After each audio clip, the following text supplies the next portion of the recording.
السلام عليكم اخواني متابعين فريق الرحمة للحالات الإنسانية. رمضان كريم عليكم وعلى عوائلكم الكريمة.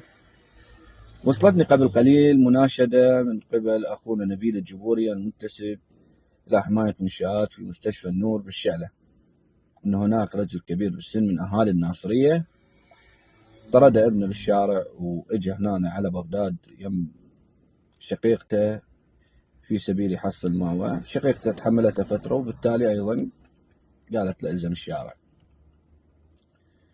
رمضان نعرفه شهر خير، شهر رحمة، شهر طاعة، شهر مودة. ما أعرف شنو هالقابلية، أنت تشمر أبوك بالشارع وأبوك رجال كبير. المهم على العموم الرجل ضال بالمستشفى، يروح ينام بالمستشفى على أبو أنه مريض، صار له تقريبا 10 إلى 15 يوم.